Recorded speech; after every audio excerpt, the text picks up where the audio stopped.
नमस्कार, रिपब्लिक भारत देख रहे हैं आप। आपके साथ मैं हूं मीनाक्षी रतन। मेरे साथ सलोनी भी मौजूद है। इस वक्त की बड़ी खबर आपको बताते हैं, जहां स्वामी प्रसाद मौर्य ने इशारे में कह दिया है कि अब वो समाजवादी पार्टी से अलग होने वाले हैं। खबरें यहां तक मिल रही है कि 22 तारीख को तालकटोरा स्टेडियम में वो नई पार्टी का ऐलान कर सकते हैं। एक झंडा और साथ ही लोगो भी वायरल हो रहा है। अखिलेश यादव के खिलाफ उन्होंने मोर्चा खोल दिया है। उसके पहले राष्ट्रीय महासचिव पद से त्यागपत्र दिया था और अब जानकारी ये भी है कि स्वामी प्रसाद मौर्य अपनी अलग पार्टी बना सकते हैं। उनका कहना है कि मुझे समाजवादी पार्टी से कोई लाभ नहीं मिला।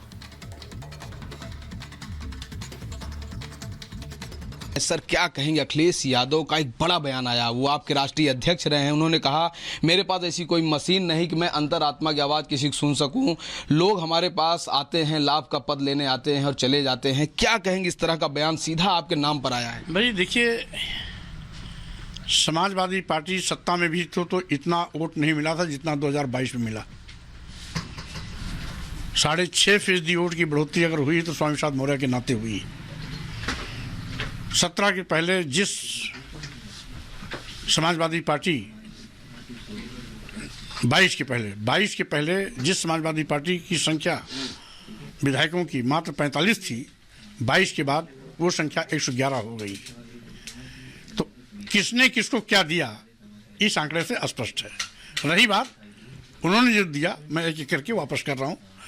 एक पद तो वापस हो ही गया 13 तारीख को राष्ट्रीय महासचिव के रूप में, और जो बचा हुआ है वो शीघ्र वो भी वापस हो जाएगा। सर, आप लोगों का इतना अच्छा चल रहा था, ये आखिर ये मामला जो मतभेद ये सामने आ रहा है दोनों तरफ से, ये क्यों? समाजवादी पार्टी में शिव जी की पूजा हुई, कहीं ये तो कारण नहीं रहा? देखिए, चूंकि वो कारण इसलिए नहीं था कि उसके विषय में मुझे जानकारी नहीं थी। उस दिन मैं चंदौली में था, तो इसलिए वो कारण नहीं है। कारण वही है जो 13 तारीख के इस्तीफे के पत्र में उल्लिखित है। जी, क्या कहें सर? चर्चा है, आपके ही हवाले से चर्चा है कि 22 तारीख को आप एक राजनीतिक दल का ऐलान कर सकते हैं। क्या है जो चर्चा? स्वाभाविक रूप से अगर कार्यकर्ताओं की चाहत होगी तो भी हो सकता है। क्या कहें सर? न्याय यात्रा में भी शामिल होने की चर्चा है राहुल गांधी की। अब चूंकि इधर तो मेरी व्यस्तता रहेगी, लेकिन उन व्यस्त कार्यक्रमों के अतिरिक्त यदि हमें समय मिला तो मैं शामिल भी हो सकता हूँ। एक लास्ट सवाल सर, जब नई यात्रा शुरू करेंगे, चूंकि लोकसभा चुनाव के पहले स्वामी प्रसाद मौर्य एक नए रूप में, एक नए दल के रूप में आने वाले हैं, चूंकि आपको तो पूरा देश जानता ही है, लेकिन अकेले जाएंगे, गठबंधन से जाएंगे, क्या भाजपा के साथ भी, एनडीए के साथ भी जा सकते हैं, या एक अलग रास्ता निकालेंगे? देखिए, पहली बात तो वो सब कुछ तय होगा 22 के बाद। अभी मैं समाजवादी पार्टी में था और जब तक 22 तक निर्णय नहीं होता तब तक हूँ। समाजवादी पार्टी इंडिया अलायंस का पार्ट है, तो मैं भी अपने को इंडिया अलायंस का ही पार्ट मानता हूँ। और हमारे साथ हमारे सहयोगी राघवेंद्र सीधे जुड़ रहे हैं, उनका रुख कर लेते हैं। राघवेंद्र, आपने जो बात की उसका लब्बो लुआब तो ये निकल रहा है कि नई पार्टी में भी जा सकते हैं, न्याय यात्रा में भी शामिल हो सकते हैं, लेकिन समाजवादी पार्टी से 2 हाथ की दूरी बना ली। देखिए, उत्तर प्रदेश में राजनीतिक घटनाक्रम प्रतिदिन बदल रही है। लोकसभा चुनाव के पहले नई चीजें आ रही हैं। कल जैसा कि रिपब्लिक भारत ने प्रमुखता से खबर चलाई, जिसकी पुष्टि अखिलेश यादव ने आज की। कल रिपब्लिक भारत ने कहा था कि न्याय यात्रा में शामिल नहीं हो रहे हैं अखिलेश यादव, जबकि अखिलेश यादव ने ही कहा था कि मैं ज्वाइन करूंगा रायबरेली। अब वह खुद स्वयं आज अभी बातचीत करने पर मना किए हैं। अब देखिए, समाजवादी पार्टी और स्वामी प्रसाद मौर्य के बीच में कलह की बात सामने आई। जो खबर रिपब्लिक भारत ने चलाई आज सुबह दिन में, उस पर स्वामी प्रसाद मौर्य ने ही मुहर लगा दिया और कह दिया कि हम नई पार्टी का ऐलान करने जा रहे हैं 22 तारीख को। और उन्होंने पार्टी का झंडा, पार्टी का नाम, सब कुछ वायरल करा दिया है और 22 तारीख के बाद अगला फैसला लेंगे किसके साथ जाएंगे। लेकिन सबसे बड़ी बात यह है कि जो अखिलेश यादव ने कहा, अखिलेश यादव ने स्वामी प्रसाद मौर्य के ऊपर सीधा हमला किया। उन्होंने कहा, मेरे पास कोई ऐसी मशीन नहीं है कि मैं अंदर लोगों के मन को पढ़ सकूं, और लोग यहाँ नेता लोग आते हैं, लाभ लेते हैं, चले जाते हैं। इस सवाल पर स्वामी प्रसाद मौर्य ने सीधा जवाब दिया।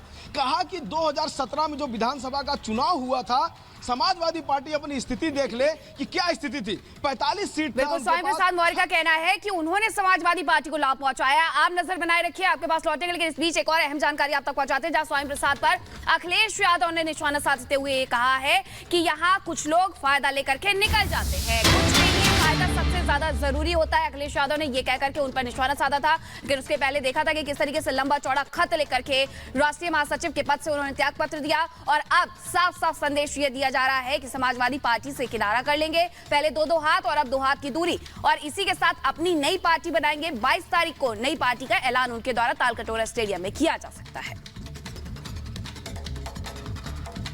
किसी के मन में क्या है ये कौन सी मशीन बताएगी। और लाभ लेके तो सब चले जाते हैं, लाभ लेके तो सब चले जाते हैं। किसी के मन में क्या है ये कौन सी मशीन बताएगी।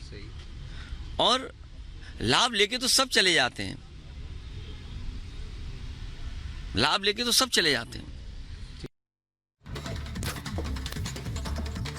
तो इस उत्तर प्रदेश की खबर पर लगातार नजर बनी हुई है, लेकिन आगे बढ़ते बात संदेश खाली की कर लेते हैं, जिसको लेकर बीजेपी ने टीएमसी पर बड़ा हमला बोला और कहा गया है कि धर्म देखकर अत्याचार किए गए हैं। इस वक्त ये बड़ी जानकारी आपके सामने रख रहे हैं। संदेश खाली मामले में बीजेपी ने टीएमसी को निशाने पर लिया है, तीखा हमला बोला है लोकेट चटर्जी ने, धर्म देखकर अत्याचार किया गया है, ये लोकेट चटर्जी की तरफ से कहा गया। टीएमसी ने गुंडों को संरक्षण दिया है, उन्हें बचाया है।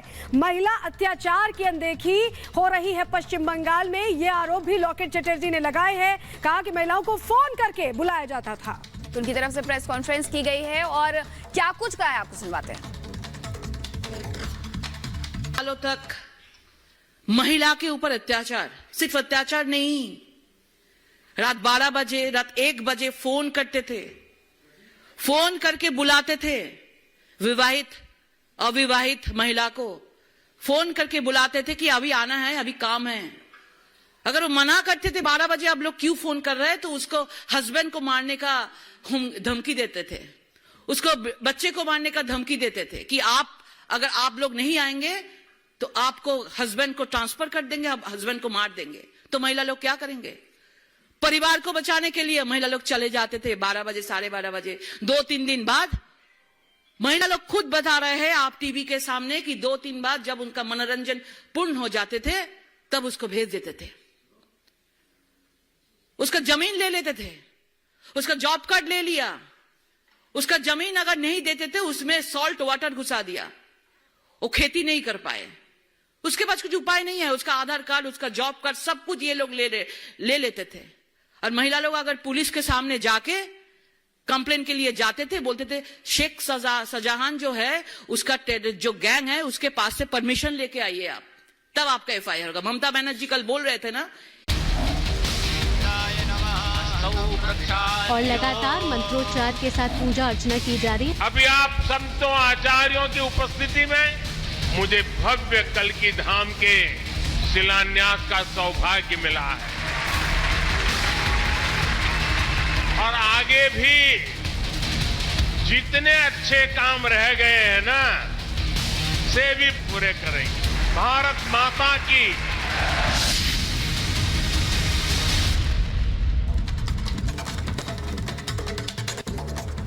और चलिए इस वक्त की बड़ी खबर का रुख कर लेते हैं, जहां आपको बताएं कल्की धाम को लेकर प्रधानमंत्री की तरफ से जहां पर शिलान्यास किया गया है, वहीं बड़ी बातें भी कही गई कल्की धाम में प्रधानमंत्री की तरफ से। उन्होंने बताया कि कैसे 500 सालों का इंतजार अयोध्या में मंदिर बनने के साथ पूरा हुआ है और कल्की धाम की आस्था विराट है। प्रधानमंत्री ने ये कहा है मंदिर में 10 गर्भगृह होंगे। प्रधानमंत्री ये जानकारी भी दे रहे थे। शिलान्यास कल्की धाम का किया गया है। अयोध्या में कैसे 500 सालों का इंतजार खत्म हुआ है, इसका भी जिक्र प्रधानमंत्री की तरफ से सामने आया। विश्वनाथ धाम का भी उन्होंने कहा कि उसका वैभव निखरते देखा है। मंदिर और मेडिकल कॉलेज दोनों ही इस देश में बन रहे हैं। पीएम पहुंचे हुए थे, शिलान्यास किया है, विकास और विरासत को एक साथ यहां पर बढ़ाया जा रहा है, ये भी कहा है।